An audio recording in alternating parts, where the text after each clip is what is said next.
Tout le monde connaît plus ou moins Ingres, ne serait-ce que pour ses portraits des têtes couronnées, mais aussi parce que sa grande odalisque du Louvre est souvent utilisée par ce dernier dans sa communication, et on la retrouve dans les manuels scolaires. Elle s'avère bien pratique quand on cherche l'incarnation du style français. Je pense qu'on retient Ingres en partie parce que les autres membres de ce courant néoclassique sont totalement oubliés, d'autant que la période pendant laquelle il officie, la période révolutionnaire, napoléonienne, puis la Restauration, sont en général assez mal connu. Avant, on se souvient plutôt du maître, David, et après on se souvient plutôt de l'élève, Flandrin. Il faut dire que cette génération qui vient du 18e a un peu de mal à lutter avec les flamboyants romantiques du 19e, tout de suite plus sexy, extravertis.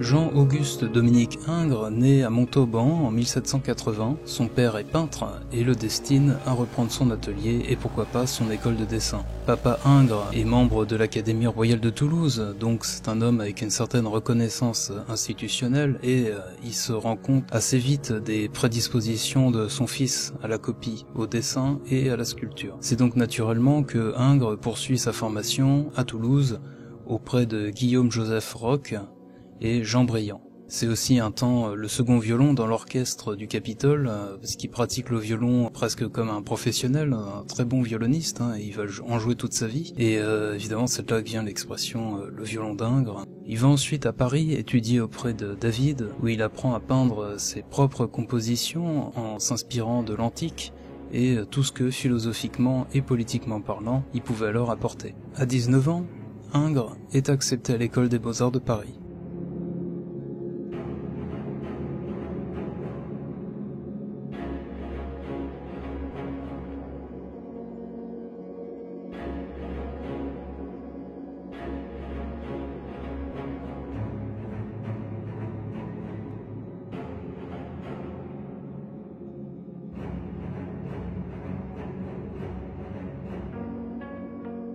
Cette génération de la fin du 18e cherche à créer un style originel qui se nourrit de la sculpture grecque, donc plutôt vers le 5e siècle avant Jésus-Christ en fait, surtout. Ingres devient assistant de David, aux côtés de Jean-Germain Drouet, un autre grand peintre néoclassique. Il peint le mobilier du magnifique portrait de Juliette Récamier, un tableau d'une grande austérité, un acte politique, le renouveau de la peinture presque. En tout cas, c'est ce qu'il espérait. Sans surprise, Ingres remporte le prix de Rome en 1801, il a 21 ans. Sa culture littéraire et son don pour le dessin trouvent écho dans le jury du Grand Prix. Il obtient ainsi une bourse, mais ne part à Rome que 5 ans plus tard. Entre-temps, il se fiance avec Marie-Anne Julie Forestier, qui est peintre elle aussi et élève de David. Il commence à exposer au salon et rencontre un petit succès. On remarque ses qualités techniques et les portraits commencent à être commandés à foison. Tout ça se passe dans un tout petit secteur. C'est intéressant de voir que l'atelier de David se trouve dans la cour carrée. Et le salon, c'est le salon carré. Donc tout ça, c'est au Louvre. La vie culturelle d'alors, c'est vraiment une zone très restreinte dans Paris, le centre de la France, sous la Révolution française. Le premier consul, Bonaparte, lui commande un portrait officiel. On voit ce militaire tombeur du directoire, non pas comme un usurpateur, mais comme un homme d'État, sage et tempéré comme un consul de l'Antiquité romaine. Ingres remet ça de son propre chef juste après, en le représentant cette fois en Zeus, Jupiter. Bonaparte est devenu Napoléon et Ingres espère bien se faire remarquer et vendre sa toile. L'attention portée à l'imitation de la matière, des tissus est proprement exceptionnelle. Il y a un travail de la lumière aussi qui est d'autant plus mis en valeur que l'arrière-plan est vide et sombre. On a affaire à un technicien au sommet de ses moyens, mais ce qui rend vraiment justice à son sujet, la posture très rigide et peu naturelle de l'empereur associée à un visage bouffi de gros bébé vexé, on se demande si c'est très flatteur.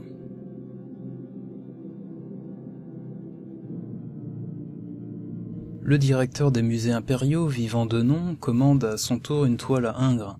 Il veut voir Romulus vainqueur d'Acron, cet épisode mythologique où Romulus pacifie un peuple et lui apporte la civilisation grâce à la citoyenneté romaine. Bon, il faudra déjà qu'il prenne quelques cours sur l'histoire de Rome, ça serait intéressant. Mais en gros, ce grand tableau de plus de 3 mètres sur 5 prend la forme d'une fresque comme on peut en voir à Rome sur la colonne de Trajan par exemple. L'influence est évidente. Cette incursion dans la peinture d'histoire montre à quel point Ingres est déjà un artiste ambitieux avec ce Romulus imposant l'incarnation des valeurs impériales à lui tout seul. Et le résultat devait être satisfaisant puisque l'empereur commande lui aussi un tableau pour sa chambre, cette fois avec l'œuvre d'Ossian pour thème.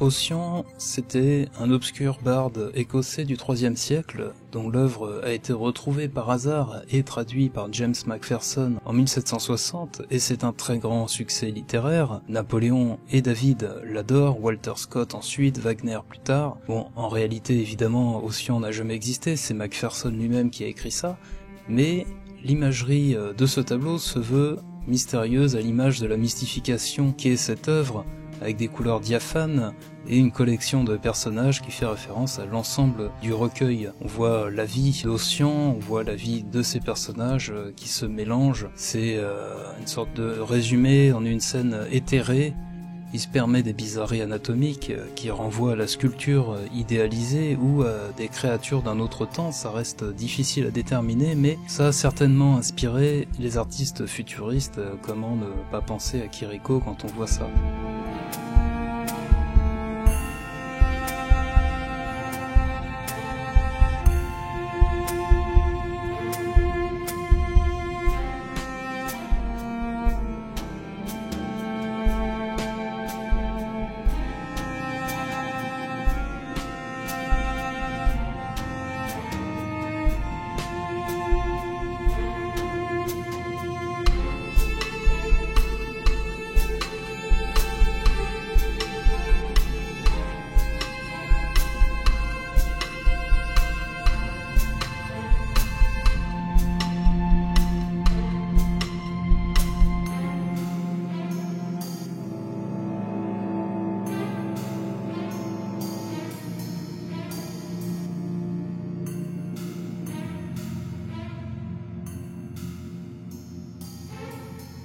Avec la chute de l'Empire et l'avènement de Louis XVIII, le style néoclassique cède la place au fameux style troubadour. Ce dernier jette un regard attendri sur les gloires d'antan, avant la Révolution bien sûr si possible, et il vise à représenter un Moyen-Âge idéalisé, voire la Renaissance. De toute façon, à cette époque, tout ça c'est un peu la même chose dans l'imaginaire, et on parle de tout ça à travers l'anecdotique, le chevaleresque, les bons sentiments patriotiques, tout ce qui s'inscrit dans le roman national finalement, et qu'on retrouvera plus tard sous la Troisième République à travers l'éducation nationale, et on en fait encore aujourd'hui des émissions télé, donc c'est une certaine conception de l'histoire tenace.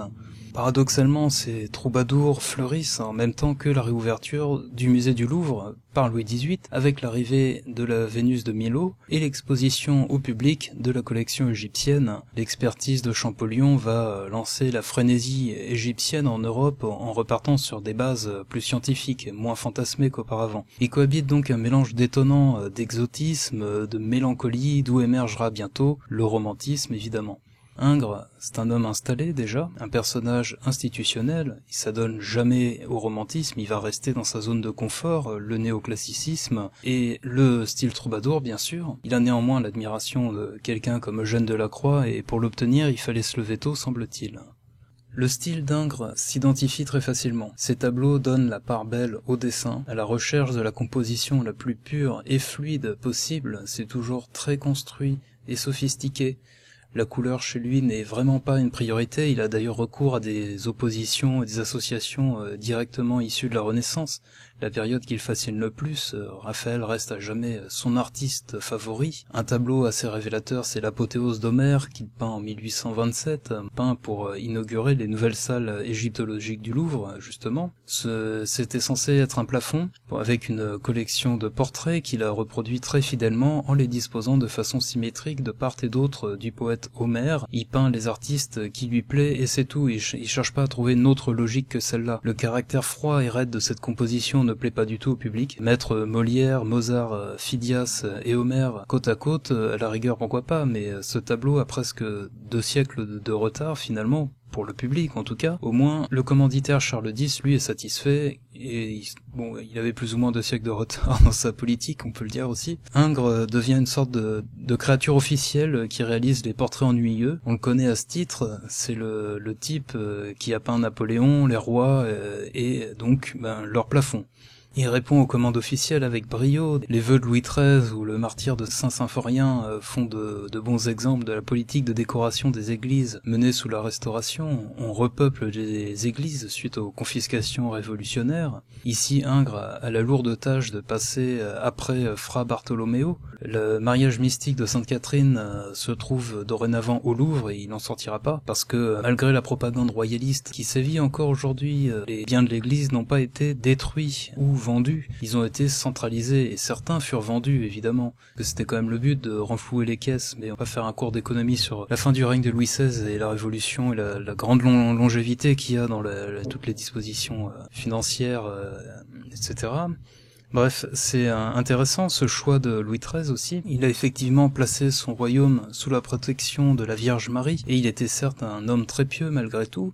Ça ne l'a pas empêché de faire assassiner le favori de sa mère, Concini, celui qui a fait percer les Champs-Élysées, et semble-t-il Louis XIII était plus intéressé par les hommes que par les femmes.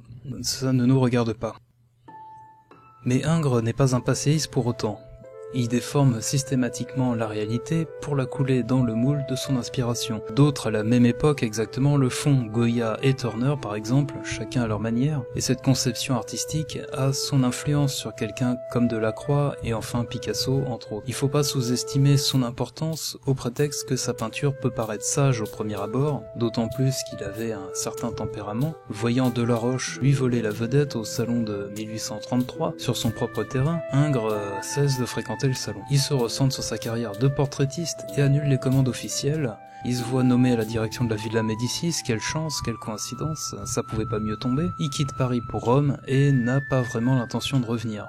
Le niveau technique exceptionnel dont fait preuve Ingres en matière de dessin lui attire très vite l'intérêt de la bourgeoisie parisienne, puis romaine. On lui passe commande continuellement, ça diminuera jamais dans sa vie. Il s'attelle à représenter ses contemporains le plus fidèlement possible, et ça donne lieu à des portraits parfois terribles, voire cruels. Le plus connu étant celui de Bertin, famille parisienne excessivement riche, dont la fille Louise écrit un opéra sur un livret de Victor Hugo et le fait jouer après réécriture quasi totale par Hector Berlioz. On voit donc ce gros bourgeois hautain, sûr de lui, le visage sévère, le rédacteur en chef du journal des débats, journal libéral. Il incarne quelque chose, c'est une évidence, une classe détestable, et Ingres la déteste sans doute. La reconnaissance dont il jouit auprès de ces gens-là ne semble pas le satisfaire. Il a une certaine idée de l'art et cette idée, ces gens ne la comprendront jamais. Il a le succès, mais pas pour les bonnes raisons.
Ingres déforme les corps, il a démontré dans ses études d'anatomie qu'il savait très bien ce qu'il faisait. S'il les déforme, c'est dans un souci esthétique et non par maladresse. Souvent, il donne des positions improbables à ses modèles pour en faire sortir une ligne globale, élégante et nécessaire à la composition.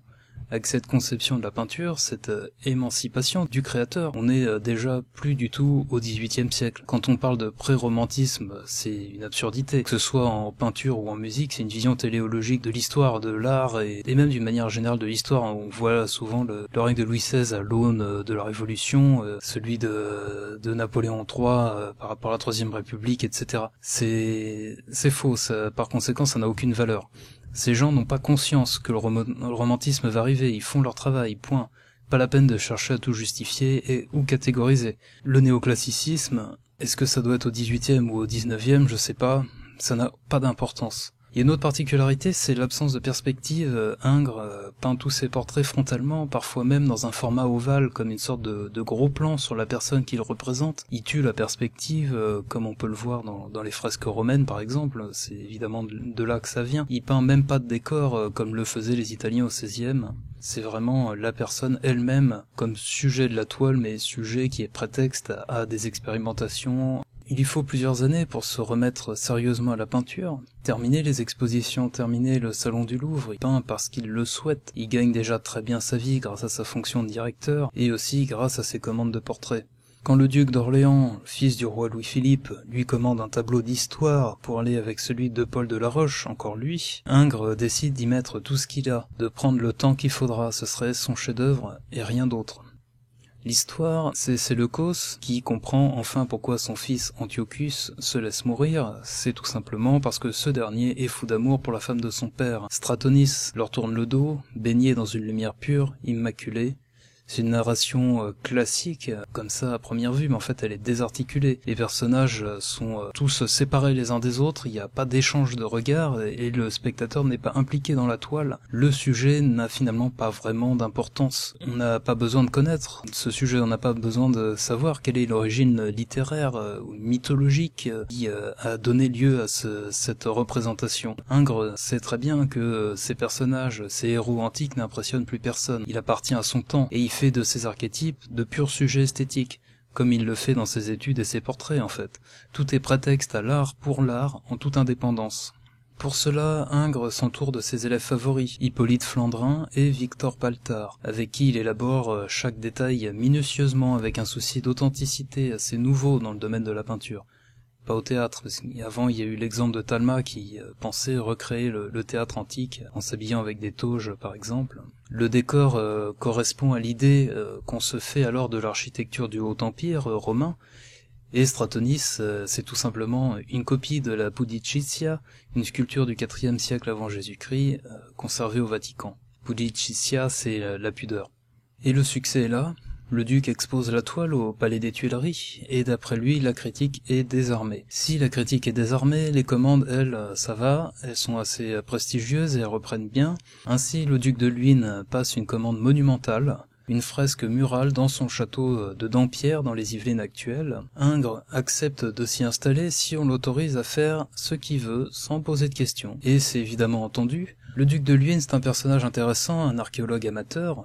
Il est fou d'Égypte, évidemment, et il aménage une grande pièce avec une verrière au plafond, l'innovation technique de l'époque par excellence, et il y expose ses trophées volés, achetés, trouvés à l'étranger. Le peintre a pour charge de représenter l'âge d'or sur un mur, l'âge d'airain sur l'autre mur. L'âge d'or, c'est le passage du barbarisme à la civilisation gréco-romaine bien entendu, et l'âge d'airain, c'est l'époque contemporaine.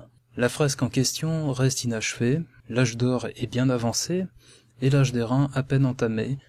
Je l'ai vu de mes yeux, mes propres yeux comme je vous vois, et faut bien dire que c'est assez impressionnant. On monte au dernier étage de ce très beau château Louis XIII de François Mansart. La guide un peu illuminée nous raconte que Monsieur le Duc est pas peu fier de son domaine, et elle nous présente le style néo-renaissance comme datant du XVIIe siècle, mais tant pis, passons, et on atterrit sur cet immense mur qui fait toute la largeur du bâtiment. Le projet est pour le moins ambitieux, et Ingres devait peindre aussi donc le mur d'en face. Ça lui sert un peu de laboratoire, il y revient parfois, reprend des pans entiers de sa composition. Du coup, entre le projet de départ et ce qu'il a laissé derrière lui, ça n'a rien à voir en fait. Et finalement, bon, la révolution de 1848 et la mort de sa femme coupe court à cette folie. Avec l'avènement du Second Empire, Ingres devient sénateur impérial jusqu'à sa mort en 1867, et ce dernier fait d'armes lui vaut d'être un peu délaissé à sa mort, mais faut pas exagérer, il reste une référence pour tous. Il attendra néanmoins 1913 pour avoir son propre musée à Montauban.